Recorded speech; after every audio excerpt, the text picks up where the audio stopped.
मेरा नाम खुशबू अख्तर है। मैं पत्रकार हूँ और पिछले 10 साल से सक्रिय पत्रकारिता कर रही हूँ। और आज जिस घटना के बारे में हम बात करने जा रहे हैं वो घटना है कि मेरे मम्मी पापा के घर में, जहाँ हम पिछले 1-1.5 साल से नहीं रह रहे थे, उस घर में आग लगा दी गई है। मुझे रेप थ्रेट्स आते हैं, जान से मारने की थ्रेट्स आते हैं, लेकिन अब वो मेरे लिए नॉर्मल है क्योंकि हम हेट क्राइम को रिपोर्ट करते हैं। जिन मुसलमानों को टारगेट किया जाता है, दलितों को टारगेट किया जाता है, हम उनके घर में जाके उनकी असली हालत दिखाते हैं, तो इसकी वजह से हमें थ्रेट्स मिलते हैं।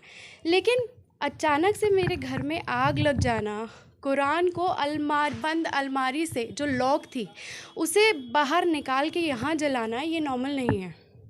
और अब जब एक पत्रकार के घर को जला दिया जा रहा है तो सोचने समझने वाली बात है, क्योंकि जब मुझे 6 बजे पता चला इस घटना का कि यहाँ पर मेरे घर से आग निकल रही है, तो मैं नोएडा में रहती हूँ। नोएडा से यहाँ आने में मुझे 45 से 50 मिनट लगे हैं। तब तक फायर ब्रिगेड बुझाकर चली गई थी। उसके बाद मैं थाने पे गई हूँ, तो जो फ़ोन के पास जो इंस्पेक्टर होती हैं उन्हें मैंने कहा है कि मैम P2 373 से आई हूँ और मेरा घर जल गया है, मुझे FIR करानी है। तो वो मुझे चिल्ला रही हैं कि आप लोगों ने 8 से 10 बार फ़ोन क्यों किए? इतना कौन करता है फ़ोन? एक बार में काम हो जाता है। मैंने कहा मैम आप एक बात बताइए कि जिसके घर में आग लगेगी वो 100 बार फ़ोन करेगा, मुझे FIR करानी है। तब तक उन्होंने मुझे बोला हो गया ना जो होना था, अब मामला ख़त्म है, आप जाइए।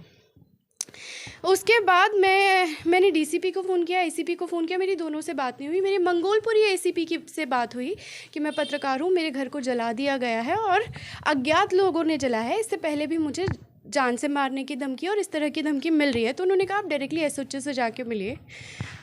मैं करीब 12-1 बजे के करीब SHO सर से मिली हूँ और SHO सर को मिल के मैंने बताया है कि सर ऐसा ऐसा है, घर जल गया, मैं समझती हूँ, लेकिन अंदर कुरान जो रखा था उसे बाहर निकाल के जलाया गया। आप लोगों ने खुद अपनी आंखों से देखा है। तो उन्होंने कहा अरे ये तो घर बंद है ना। मैंने कहा नहीं सर, मेरा भाई हफ्ते में 15 दिन में यहाँ आता है। और उन्होंने कहा ये तो मस्जिद के बगल में घर है। मैंने कहा नहीं सर, मस्जिद और इस घर में बहुत दूरी है। और उसके बाद उन्होंने कहा कि मैडम इतनी कोई बड़ी बात नहीं है, आप फिर भी FIR लिख के दे दीजिए। उस 12 बजे से लेके 6 बजे तक मुझे थाने में बिठा के रखा कि अभी हो रहा है, अभी हो रहा है, अभी हो रहा है, नहीं लिखी गई। उसके बाद 7:30 बजे फॉरेंसिक टीम आई, मैं उनके साथ ऊपर आई हूँ। उन्होंने सारा का सारा एविडेंस लिया है। उस एविडेंस में उनको रामायण के भी वो मिले हैं, राख मिली है, उन्होंने ही मुझे बताया। और उसी के साथ साथ उन्होंने मुझे ये भी बताया कि ये घर में कैरोसिन या डीजल डाल के घर को बाकायदा आग लगाई गई है। और ये बात उन्होंने बोला कि वो अपनी रिपोर्ट में भी लिखेंगे। और मैंने बोला ठीक है। तो उसके बाद जब यहाँ पर सारी जांच हो गई, हम नीचे गए। नीचे जाके मैंने पुलिस वाले सर को ऐसे ही अपनी कंप्लेन लिख के, मैं पहले ही 2 बजे के आसपास दे चुकी थी, मैंने ऐसे कंप्लेन करके बोला सर आप मुझे रिसीविंग दे दीजिए। तो उन्होंने कहा मैडम ऐसे तो रिसीविंग नहीं दे सकते, हम FIR लिख रहे हैं और आप थाने ही आ जाओ और फिर वहीं आपको जो मिलेगा वहीं पर आपको मिलेगा।